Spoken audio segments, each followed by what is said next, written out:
અમદાવાદના પૂર્વ વિસ્તારમાં વરસાદી પાણીથી પ્રજા હેરાન પરેશાન થઈ ગઈ છે।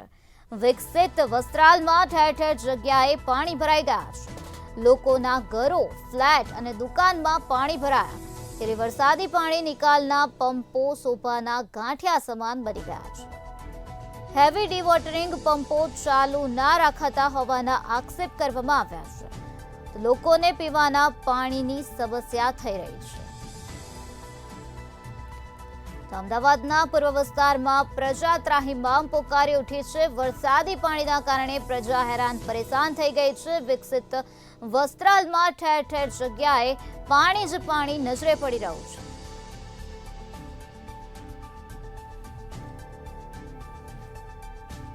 તો લોકોના ઘરોમાં અત્યારે પાણી ઘૂસી ગયા છે, તો બીજી તરફ દુકાનોમાં પણ અત્યારે પાણી ભરાઈ ગયા છે। લોકોને હાલાકી ભોગવવાનો વારો આવ્યો છે, ત્યારે સ્થાનિકોનો વહીવટી તંત્ર પ્રત્યે આક્રોશ વ્યાપેલો જોવા મળી રહ્યો છે, કારણ કે વહીવટી તંત્ર દ્વારા પ્રી મોન્સૂનની કામગીરીની જે મોટી મોટી વાતો કરવામાં આવે છે તે વાતો સ્પષ્ટપણે પોકળ સાબિત થઈ રહી છે। હેવી ડિવોટરિંગ પંપો ચાલુ ના રાખાતા હોવાના આક્ષેપ કરવામાં આવ્યા છે। અમદાવાદ શહેરની અંદર જે પ્રમાણે જે વરસાદ વરસી રહ્યો છે, પરંતુ અમદાવાદના ઘણા બધા વિસ્તારોની અંદર કેટલું પાણી છે। વસ્ત્રાલ જે ખૂબ જ સારો વિસ્તાર ગણાય છે અને ડેવલપ વિસ્તાર ગણાય છે, પરંતુ અત્યારે આપ જોઈ રહ્યા છો કે આ વિકસિત વિસ્તારની અંદર કેવા પરિસ્થિતિ છે। જે પ્રમાણે ઘૂંટણસમાં જે પાણી છે તેની અંદરથી લોકો જે પસાર થઈ રહ્યા છે। સોસાયટીઓની અંદર સુધી આ જે પાણી છે તે પાણી ઘૂસી ગયા છે, જેના લીધે લોકોને, વાહન ચાલકોને, સ્થાનિકોને રહેવામાં સમસ્યા પડી રહી છે।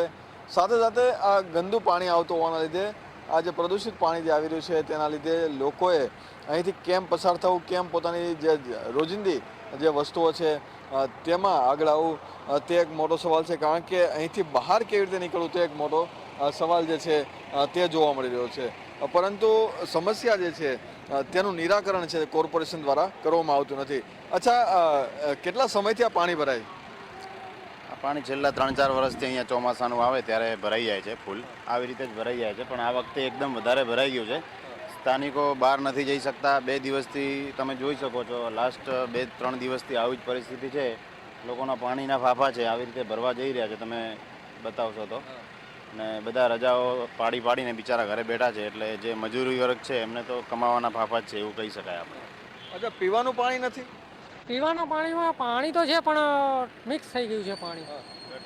ગટરના કારણે પાણી મિક્સ થઈ ગયું છે, ટાંકીમાં પાણી ભરાઈ ગયું છે ને એટલે અત્યારે પાણીવાળો આવે છે તો કેરવા ઊંચા કરીને લાવીએ છીએ, કારણ કે અંદર કોઈ ડિલિવરી કરવા આવવા તૈયાર જ નથી અત્યારે। તમારી દુકાનમાં પાણી ઘૂસી ગયું છે, સામાન બગડ્યો છે? હા, સામાન બહુ બગડ્યો છે અને સવારથી આ રાતની ગાડી પડી છે, અત્યારે મીડિયાવાળા આવ્યા ને હાલમાં ચાલુ કરી છે, એ બંધ જ હતી અને એક સવારના એકદમ ધીમા ચાલુ કરી એટલે એક પાઇપ લગાડે, તમારા મીડિયાવાળાને ખબર પડી કે આવી ગયા ત્યારે 2 પાઇપ જોડ્યા છે અને બીજાને બધે નુકસાન જ છે ને, બધું ભરાઈ ગયું છે। 2 દિવસથી ભરાયેલ છે, કાલની ગાડી આવેલી રાતભર બંધ હતી। મીડિયાવાળા આવે ત્યારે ફોર્મેલિટી કરે ને વિડીયો મોકલી દેશ એના સાહેબને ને ત્યારે બંધ ચાલુ કરી દે ખાલી। તો બીજું કે જે વાહન ચાલકો છે તેને પણ સમસ્યા છે। અચ્છા, વાહન બગડી ગયું તમારું? हाँ, वाहन बिगड़ी गए। अंदर पानी कितना है से?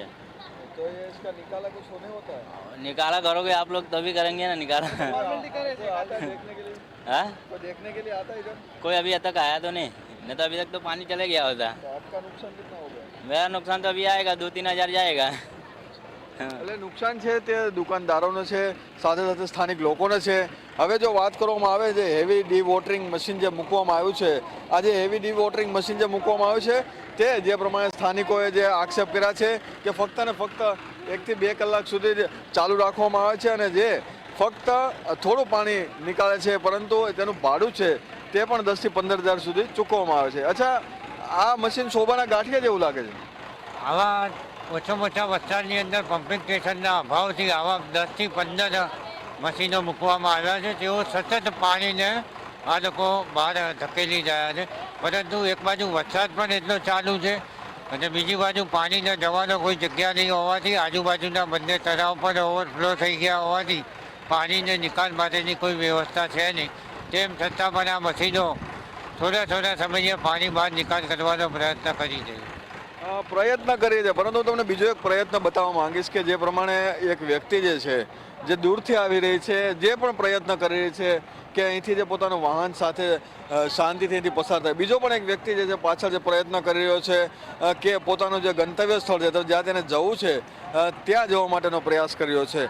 આ તમામ લોકો પ્રયાસ કરી રહ્યા છે. આના તમામ જે લોકો પ્રયાસ એટલા માટે કરી રહ્યા છે કે જે પોતાનું જે રૂટીન જે લાઈફ છે તેની અંદર જીવી શકે, પરંતુ કોર્પોરેશન જે છે ક્યાંક પ્રયાસ નથી કરી રહ્યું, કોર્પોરેશનના કોર્પોરેટરો છે ક્યાંક પ્રયાસ નથી કરી રહ્યા, જેના લીધે આ હાલાકીનો સામનો છે તે લોકો કરી રહ્યા છે. કેમેરામેન બિપિન અમીન સાથે મેહુલ દુધરેજિયા, મંતવ્ય ન્યૂઝ, અમદાવાદ.